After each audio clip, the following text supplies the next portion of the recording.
Nous sommes en 1994 et la ville de Montréal est assiégée. Les Hells Angels et les Rock Machines se battent jusqu'à la mort.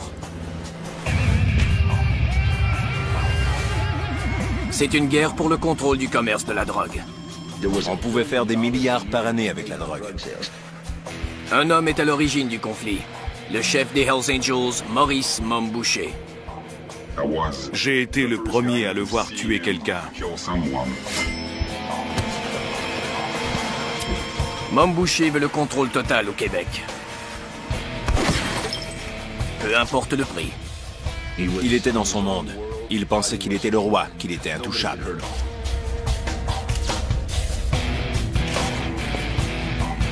Pendant un moment, c'est une tuerie entre motards. Jusqu'à ce que des civils soient pris entre deux feux. Le public exige une intervention. Les policiers doivent faire tomber Mom Boucher. Ils trouvent l'arme dont ils ont besoin. Un délateur prêt à trahir les Hells Angels. Mais ce délateur a un passé criminel chargé, en plus d'être une étoile montante des Hells Angels. Si les policiers veulent arrêter Mom Boucher, ils devront conclure un pacte avec le diable.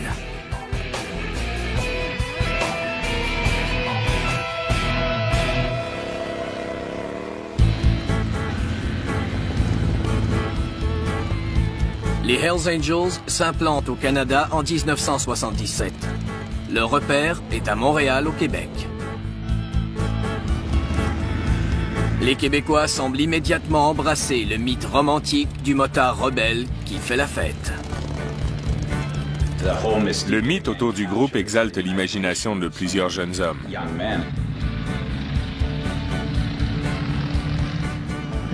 C'est difficile à expliquer. On l'a en soi, c'est une partie de soi-même. J'étais très jeune la première fois que j'ai vu un groupe de motos passer. Et j'ai su que ça allait être ma vie. Ils formaient le 1% de la population qui n'obéissait à aucune règle. J'avais 17 ans et je voulais être comme eux. La grosse Harley, la grosse voiture, les belles filles, comme dans les films. Pour moi, c'était très tentant. Les gens viennent nous voir, nous donnent une tape dans le dos. On sent qu'on fait partie de la famille. On peut faire ce qu'on veut tant qu'on ne se fait pas prendre. C'est une bonne sensation. Mais les Québécois découvrent rapidement la vérité sur les Hells Angels. Ils mettent sur pied une organisation criminelle impliquée dans l'extorsion, la prostitution et le commerce de la drogue. Les motards sont prêts à faire preuve de violence sauvage pour arriver à leur fin. Si vous contrariez les Hells Angels, si vous les escroquiez, ils vous tuaient. Sans hésitation, ils vous tuaient tout simplement. Cette violence sert à protéger et à faire prospérer l'empire criminel. Dès qu'on accepte d'utiliser une telle violence, notre pouvoir augmente. Et on découvre qu'on peut exploiter toutes sortes de facettes du crime organisé. Un homme est responsable d'avoir transformé les Hells Angels en l'une des machines criminelles les plus puissantes que le pays ait connues. Son nom est Maurice Mom Boucher. Mom Boucher était le dur à cuire montréalais par excellence. Il vient d'Hochelaga-Maisonneuve, un quartier dur et défavorisé. Il est grand, fort et violent. Il avait été arrêté plusieurs fois avant d'être motard. Mom Boucher abandonne l'école en secondaire 3. Il se retrouve rapidement dans les rues de la ville, où la drogue et le crime lui permettent de fuir la pauvreté de sa famille.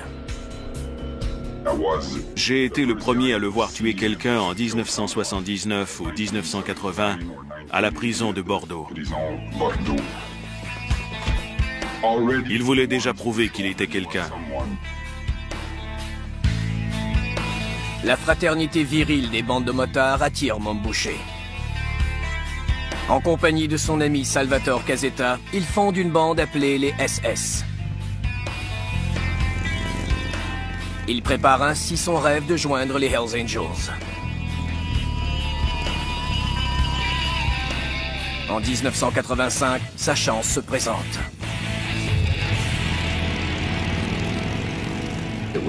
C'était très tranquille avant les fameux événements de Lennoxville. Je crois que c'est là que tout a commencé. En 1985, il y a 2 chapitres des Hells Angels à Montréal. Les membres du chapitre de Laval sont surtout intéressés à avoir du bon temps. Ils consomment souvent la cocaïne qu'ils sont censés vendre. Les Hells Angels du chapitre de Sorel, un chapitre plus axé sur les affaires, en ont assez. Il est temps de passer un message à la manière des Hells Angels.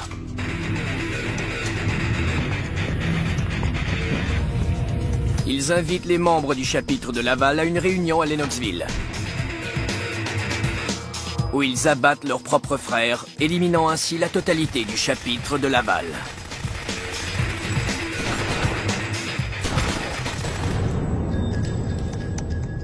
Les Hells Angels ont alors fait monter le niveau de terreur, d'intimidation et de violence. On n'avait jamais vu des motards comme eux. Les motards devenus tueurs font une erreur coûteuse. Un membre de la bande rivale survit. Il se rend immédiatement à la police et dénonce les assassins de Lennoxville. Les policiers arrêtent près de la moitié des Hells Angels du Québec. C'est une chance pour Mom Boucher. Il y a eu un vide au sein de l'organisation. Alors des hommes comme Mom Boucher ont soudainement postulé et sont très rapidement devenus des Hells Angels. Salvatore Casetta, le vieil ami de Mom Boucher, est dégoûté.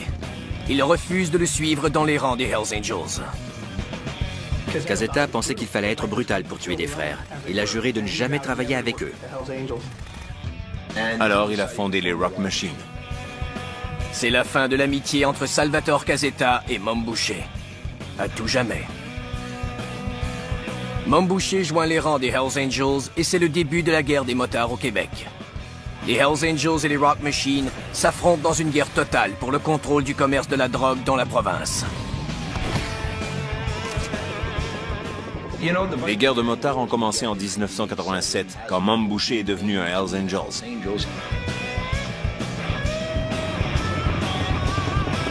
Mom Boucher a pour les Hells Angels des visions de domination, de pouvoir et de richesse.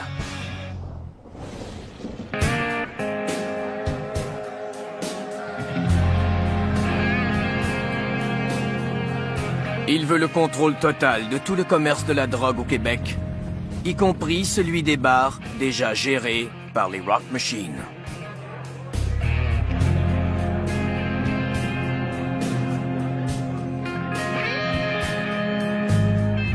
Il visitait tous les bars de Montréal qui n'étaient pas déjà contrôlés par les Hells Angels.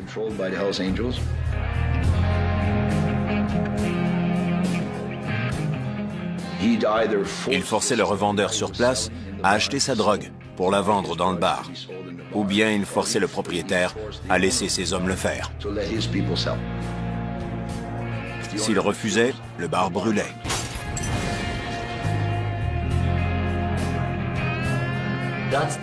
C'est l'intimidation, la clé du succès des Hells Angels. On pouvait faire des milliards par année avec le commerce de la drogue. Le fait que des Rock Machine vendent un peu à tel ou tel endroit ne le privait pas vraiment. Mais il était égocentrique. Et il voulait tout avoir.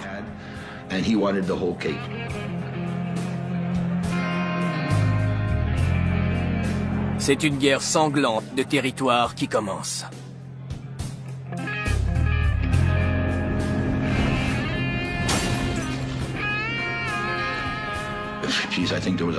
Il y a eu 150 incendies en 2 ans et demi. Ils mettaient sans arrêt le feu à des bars. Il y avait des bombes, des fusillades. On portait des gilets pare-balles tous les jours. J'avais toujours une arme à feu et j'ai très souvent changé de voiture. Pour vous donner un exemple, j'ai acheté un petit interphone, le genre qu'on met dans la chambre d'un bébé pour l'entendre quand il se réveille. C'est la meilleure chose qu'on puisse mettre dans une voiture. La nuit, on peut entendre quelqu'un entrer dans la voiture ou marcher sur le terrain.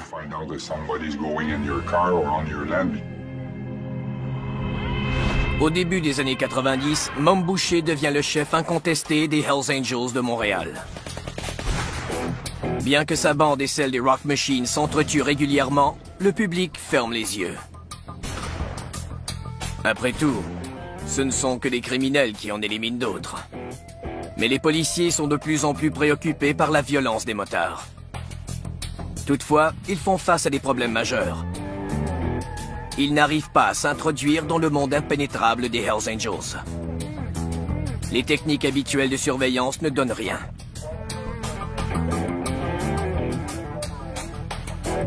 C'est presque impossible pour les agents d'infiltration de s'introduire parmi les Hells Angels.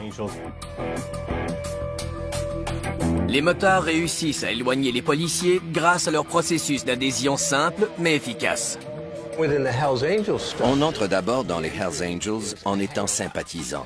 Pendant environ un an, le sympathisant est l'esclave des motards.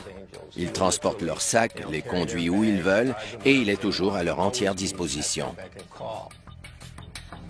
Quand il a fait ses preuves, à travers le crime, en vendant de la drogue, en tuant ou en battant quelqu'un, il devient alors une recrue. Ça prend au moins 5 ans pour gravir les échelons et devenir un membre. Peu de corps policiers peuvent se permettre d'attendre 5 ans avant de lancer une enquête. Sans enquêteurs à l'intérieur de la structure des Hells Angels, on ne peut procéder à des arrestations significatives. Le mieux que les policiers puissent faire est d'arrêter des motards dans l'espoir que leurs visages correspondent à des noms qui circulent dans la rue. Mais la situation est sur le point de changer. Un super espion donne aux policiers l'accès au monde secret des Hells Angels. Danny Kane vient d'une petite ville du Québec. Trop pauvre pour élever leurs 3 enfants, ses parents l'envoient vivre avec un oncle qui n'a pas d'enfants. Je crois que ça a beaucoup contribué à faire de lui un solitaire. Danny n'a jamais été un bon élève et il a aimé les motos dès l'âge de 16 ans. Il était ambitieux, mais aussi paresseux. 2 traits de caractère partagés par plusieurs motards. C'est comme ça qu'il a commencé à faire des introductions par effraction et à vendre de la drogue et des armes. De là, les choses ont empiré. Puis, il a acheté une moto.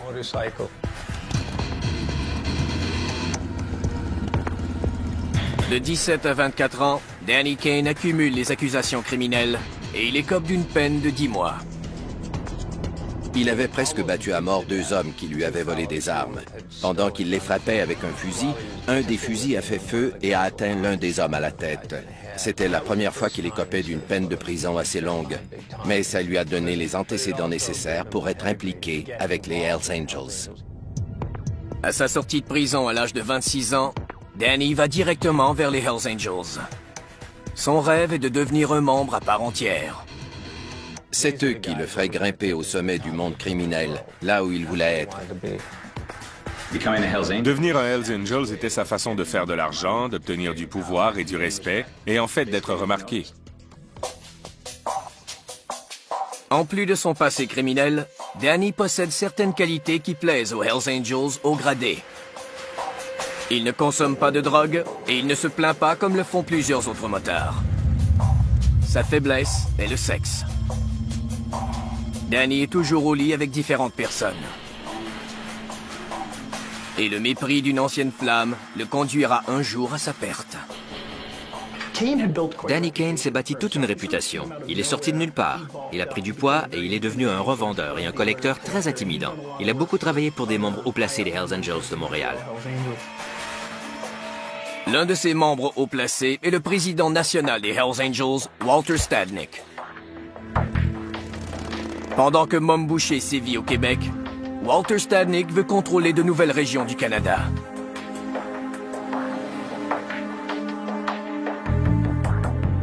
Mais tous ne partagent pas son rêve.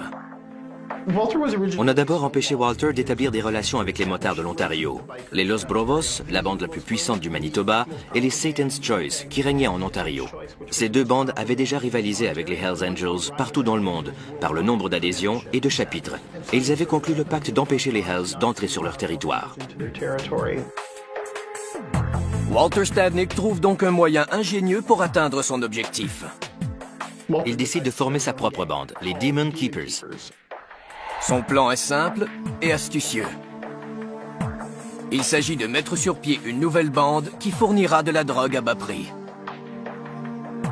Walter Stadnick choisit Danny Kane pour diriger l'opération.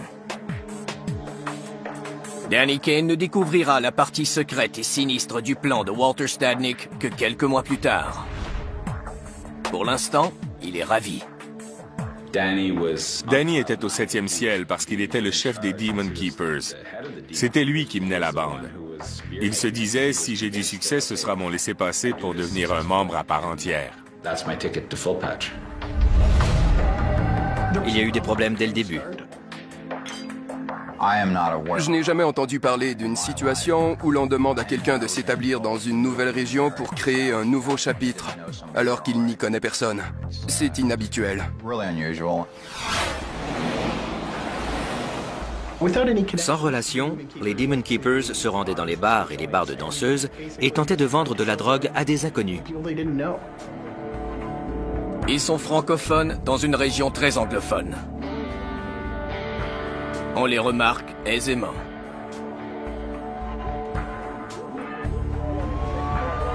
Le 1er avril 1994, on arrête Danny Kane.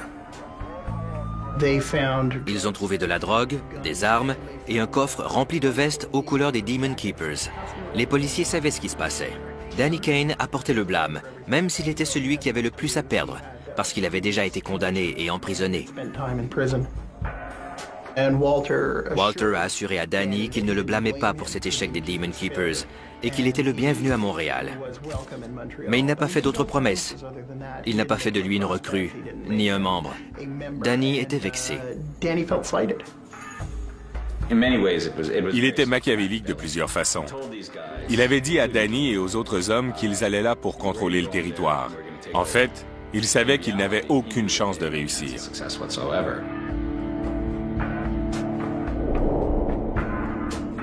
En prison, Danny réalise qu'il n'était qu'un pion dans le plan de Walter Stadnick.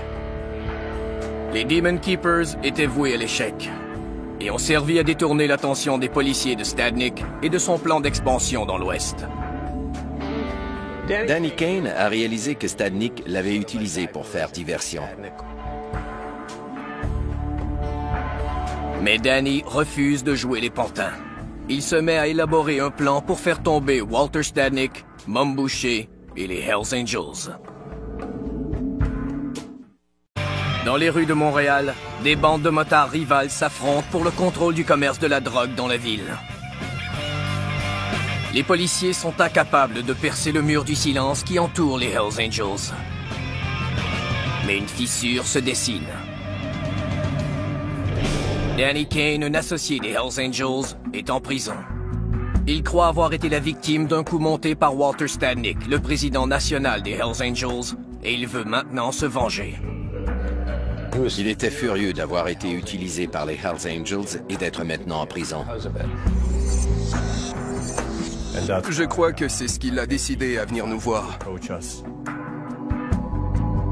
Après 6 mois derrière les barreaux, Danny Kane est libéré. Il contacte la GRC presque immédiatement. Danny Kane était un homme très brillant. Il se trouvait très brillant et considérait les autres motards comme de vrais idiots. Il devient dénonciateur pour la GRC. Il voulait se venger des Hells Angels. Les policiers ont enfin une arme secrète. Un super espion au sein de la bande de motards. Pour Danny, les enjeux ne pourraient être plus élevés. Si les motards avaient découvert ou même soupçonné que Danny était un délateur, ils l'auraient tué sur le champ. Et sa mort aurait sûrement été longue et douloureuse. Pour Danny, le risque fait partie de l'aventure. Il adorait la sensation que lui procurait le fait de berner les gens. Il aimait jouer sur les deux tableaux. Il se sentait puissant.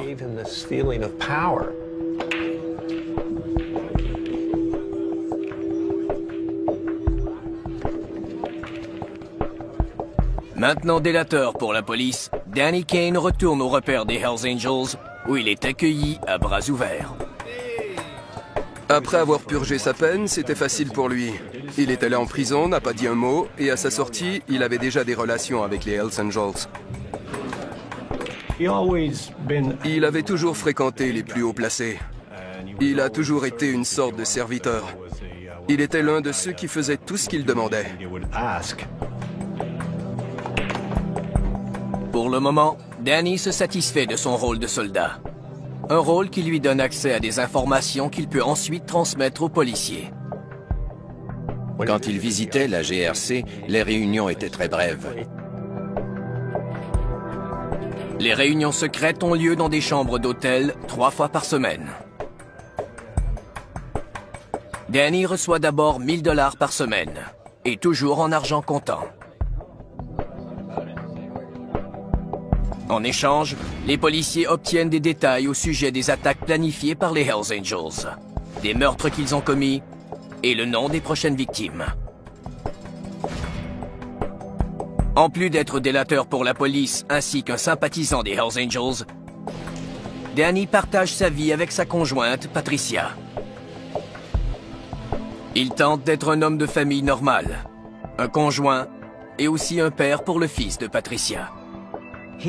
Son travail était son travail. Aussitôt qu'il rentrait à la maison, il était simplement Danny, sans insigne ni rien. Le bon vieux Danny. Pour survivre, Danny mêle rarement les deux mondes. Avec le temps, il avait développé une capacité phénoménale à séparer ses différentes vies.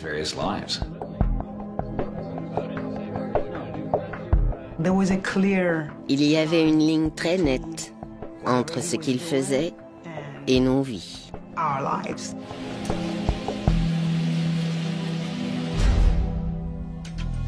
Danny passe toutefois la majeure partie de son temps avec les Hells Angels.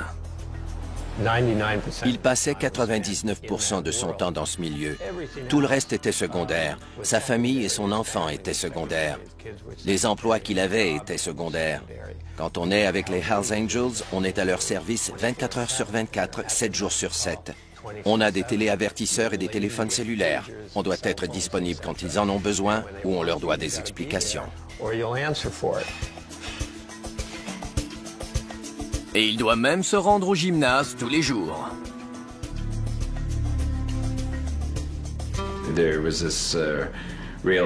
Les Hells Angels du Québec avaient cette esthétique de super-héros. Ils avaient tous des cuisses et des biceps ridiculement développés. Même au gymnase, Danny Kane observe et écoute Maurice Momboucher. Il emmagasine des informations, notamment ses plans de faire sauter les barres et les repères des Rock Machine. Il donnait beaucoup d'informations au sujet des organisations, des gens impliqués, de ceux qui fabriquaient les bombes et où elles seraient posées dans la ville.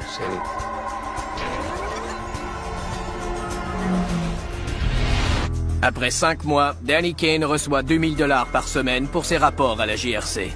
Ce qui fait de lui le délateur le mieux payé de l'histoire. On ne peut sous-estimer le côté financier. Et Danny dépense son argent rapidement, surtout avec des femmes séduisantes. L'argent a toujours été très, très important. L'argent lui permettait de faire la fête avec les hauts gradés et d'avoir les femmes qu'il voulait. Il pouvait vivre à 100 000 à l'heure et il adorait ça.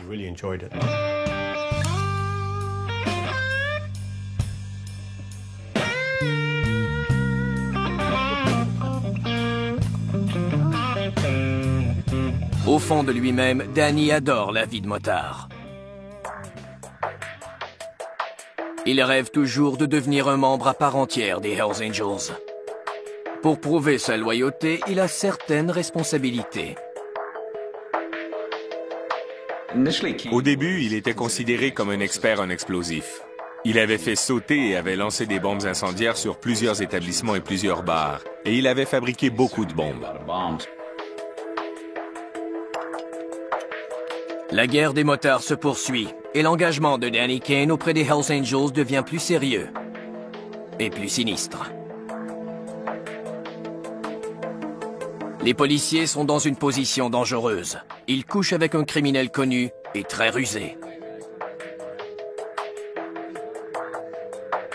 Lors des réunions avec les policiers, Danny ne s'incrimine jamais. Si je devais parler de crimes que j'ai moi-même commis, je blâmerais quelqu'un d'autre. Et c'est ce que Danny Kane a fait pendant tout le temps où il était délateur. Les policiers ont besoin de Danny et de ses informations privilégiées.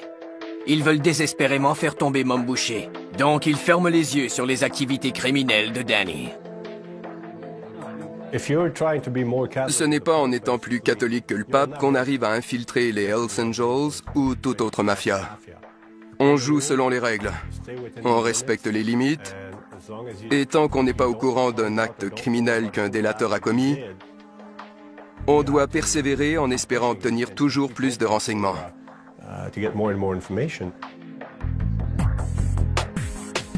Pendant que Danny Kane joue sur les deux tableaux,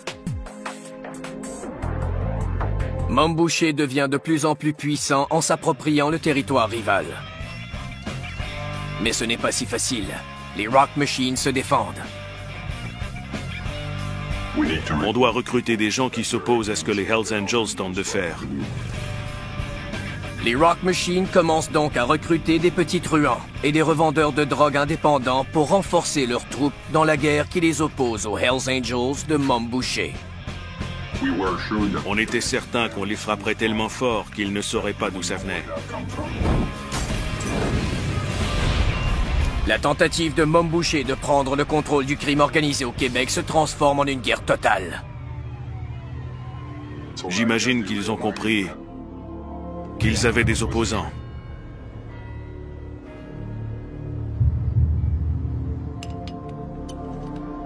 Tout change le 9 août 1995. Dans un quartier résidentiel tranquille, les Hells Angels posent une bombe visant un rival, faisant pour la première fois une victime innocente. Un éclat de métal tue Daniel Desrochers, un garçon de 11 ans qui jouait avec des amis. Le public, indigné, demande à la police d'agir immédiatement. Mais les autorités se sont-elles croisées les bras trop longtemps?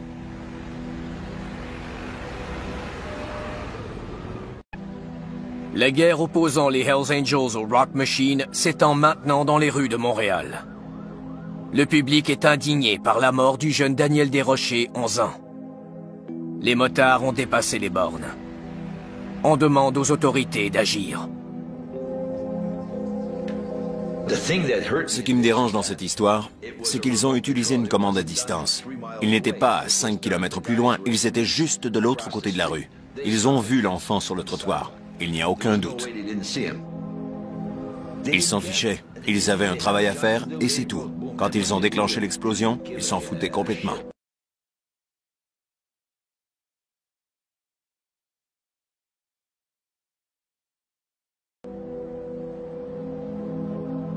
Maurice Mom Boucher ne semble pas préoccupé par la mort de Daniel Desrochers. Un enfant était mort, et le jour suivant, on le voyait sourire alors qu'il savait que c'était sa bande qui avait fait sauter le Jeep. On s'est mis à le détester. On ne pouvait pas aimer cet homme. Les policiers agissent rapidement. On crée une unité spéciale qui a pour unique objectif de faire tomber Mom Boucher et les motards. Le public était foudrage. Il voulait que la police double ses effectifs et qu'on nous donne des millions. Les gens étaient prêts à ce qu'on attaque les motards.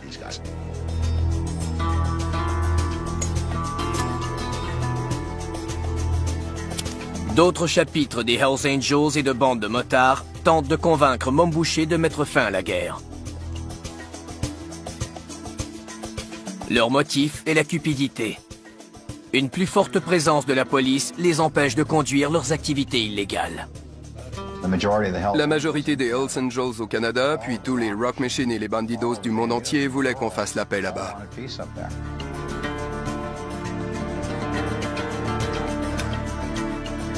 Mais Mom Boucher refuse. Il ne mettra pas fin à sa campagne pour contrôler le Québec.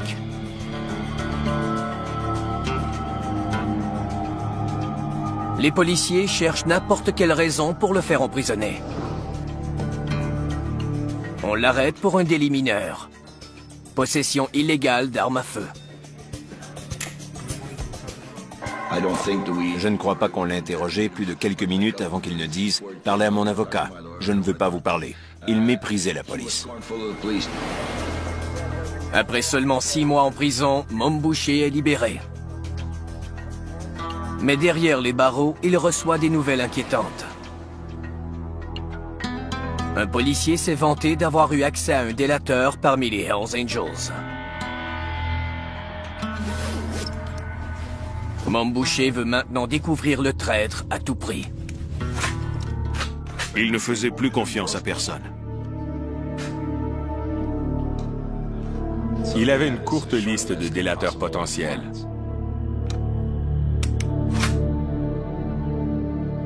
Peu après, Danny Kane a reçu un appel lui demandant de se présenter immédiatement au repère de Sorel.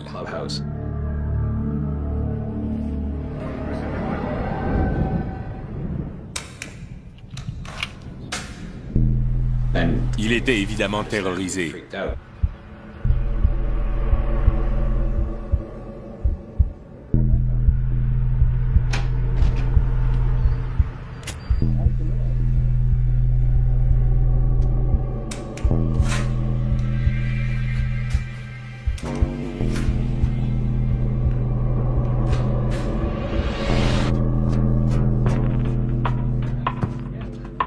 La peur de Danny Kane est injustifiée.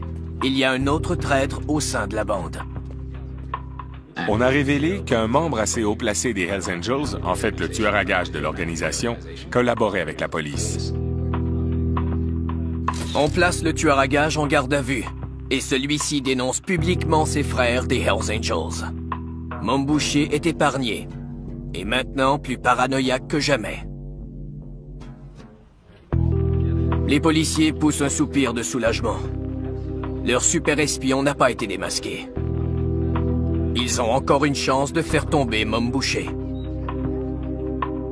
Mom Boucher reste convaincu de la présence d'un espion dans la bande. Danny Kane doit donc passer un test. On lui demande de commettre un meurtre. Toujours désireux d'étendre ses activités dans l'ouest du Canada, Walter Stadnick invite David Boyko, le motard le plus respecté de Winnipeg, à une fête des Hells Angels à Halifax.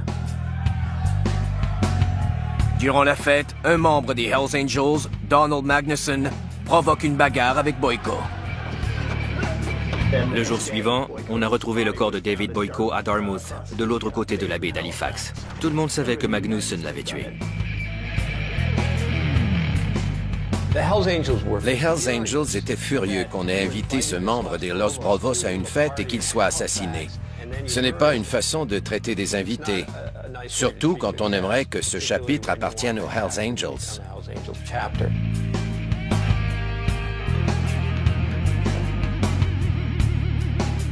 Mom Boucher a maintenant la chance de tester l'allégeance de Danny Kane.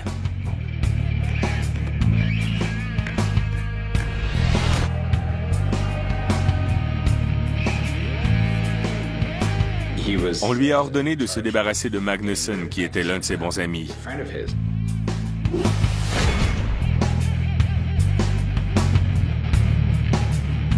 Ça l'a rendu très anxieux.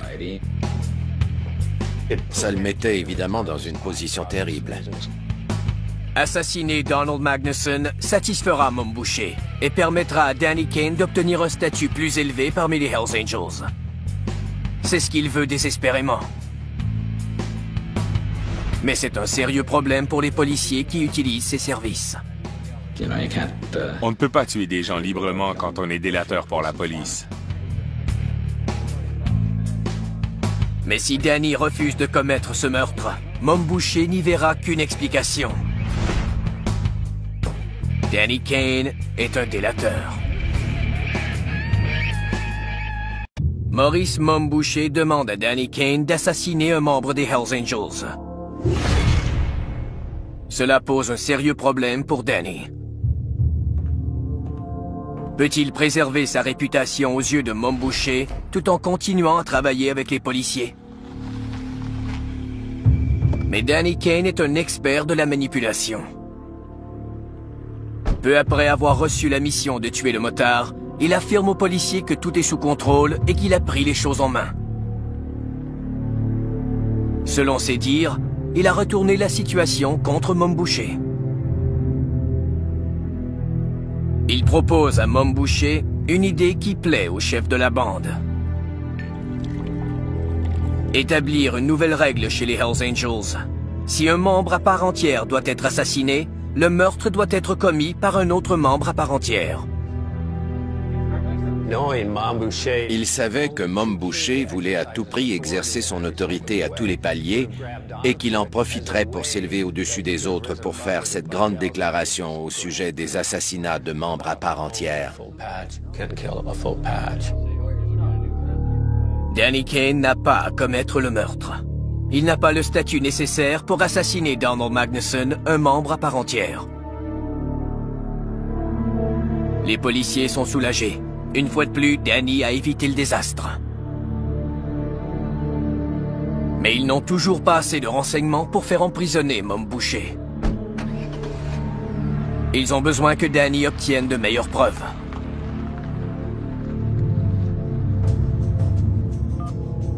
Danny passe près de 2 ans à tenter de gravir les échelons des Hells Angels. Il demeure pourtant un modeste sympathisant.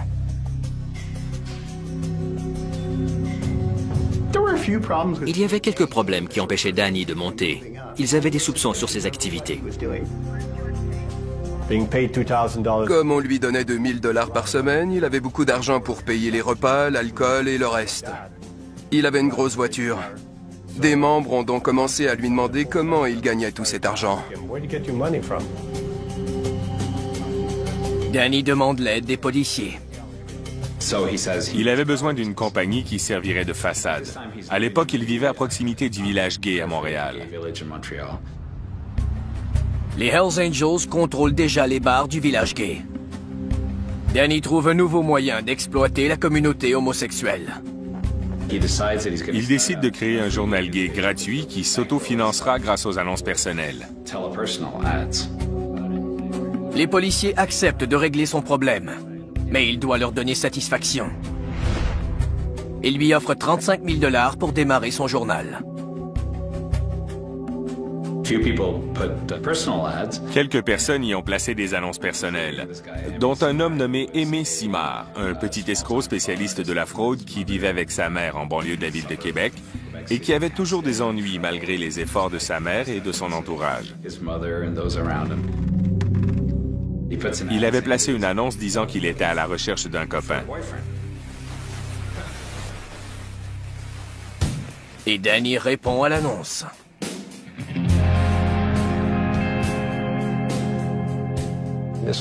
C'était l'euphorie. Il avait du plaisir avec lui, il était amusant. Ils sont donc devenus des partenaires sexuels, des amants. Il était en conflit sur le plan sexuel. Il était marié et il avait un enfant. Mais il avait aussi des tendances homosexuelles. Il cachait ses relations avec des gens comme Aimé Simard aux Hells Angels, qui n'acceptent pas les relations homosexuelles. Les pédophiles, les délateurs et les homosexuels sont tous perçus de la même façon par la majorité des motards du monde entier. Pour Danny, Aimé Simard est un jouet et quelqu'un qu'il peut aisément contrôler. Parce que Simard est fou de lui et de son mode de vie criminel. Aimé Simard voulait vraiment faire partie du monde très viril des motards.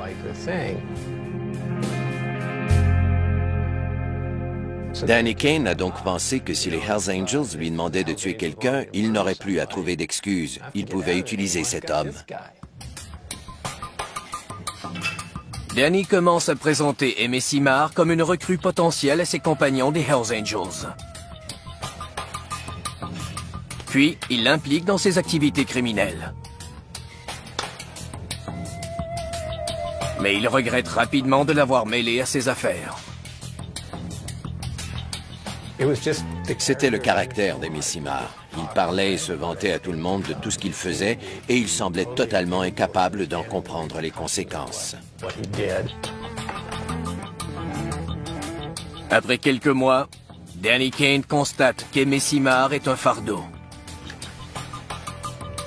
Les Hells Angels ont rapidement conclu qu'il causait plus de problèmes qu'autre chose. Danny contacte de moins en moins les policiers et ces derniers deviennent impatients. Il se demande si Danny Kane préfère être un motard plutôt qu'un délateur. Ils mettent de la pression. Ils veulent des renseignements qui leur permettront de procéder à des arrestations.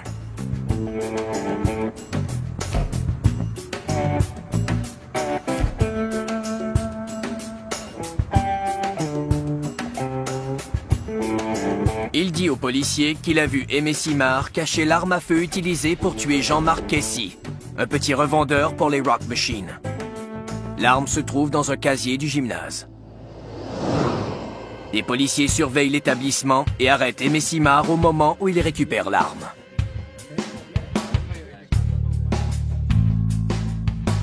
En détention, Amy Simard se confie aux policiers. Il leur donne des informations étonnantes.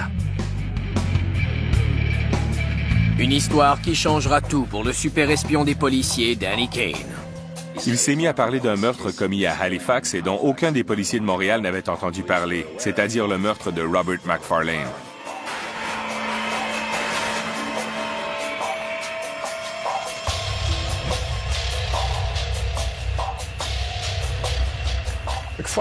McFarlane était un fauteur de troubles d'Halifax qui prétendait aussi être un allié des Hells Angels. Les motards n'appréciaient pas et il l'avait averti. Il n'en a pas tenu compte et ils l'ont finalement tué.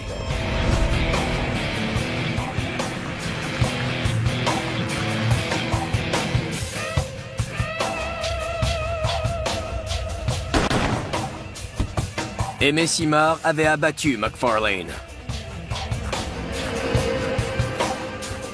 Mais il avait un complice.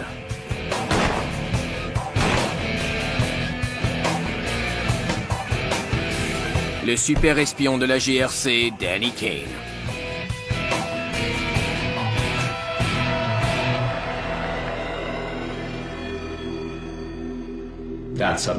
C'est devenu un vrai problème pour la GRC. Les policiers de Montréal doivent piéger Danny. On le convoque à une réunion.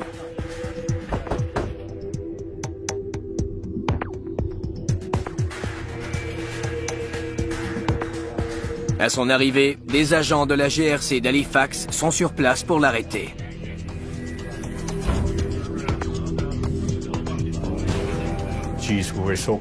On était si près du but et on devait tout recommencer. On n'a pas le choix. Quand un délateur commet un tel crime, on ne peut plus travailler avec lui. Aux mains de la police locale, Danny Kane est envoyé à Halifax. Kane a probablement été beaucoup trop confiant en pensant que les policiers le protégeraient à tout prix. Il croyait pouvoir dénoncer Amy Simard et que même si ce dernier le dénonçait à son tour, les policiers s'arrangeraient pour qu'il ne soit pas arrêté pour le meurtre de McFarlane ou pour tout autre crime dont Amy Simard aurait été au courant. Mais Danny a tort. Il est accusé de meurtre et emprisonné. En 1997, Danny Kane est derrière les barreaux et les policiers sont de retour à la case départ. Leur pacte avec le diable n'a rien donné. Ils n'ont plus accès aux informations privilégiées et la guerre des motards continue. Plus de violence, de sang et de meurtre. Au cours des 5 prochaines années, Maurice Momboucher et les Hells Angels feront ce qu'aucune autre organisation criminelle n'a réussi. Ils deviendront le premier empire criminel à régner au Canada d'un océan à l'autre. Ils sont plus puissants au Canada que dans tout autre pays. Et l'on ne semble pas pouvoir les arrêter. Ou presque. Parce que Danny Kane n'a pas encore donné sa dernière performance. Et ce sera de loin la meilleure.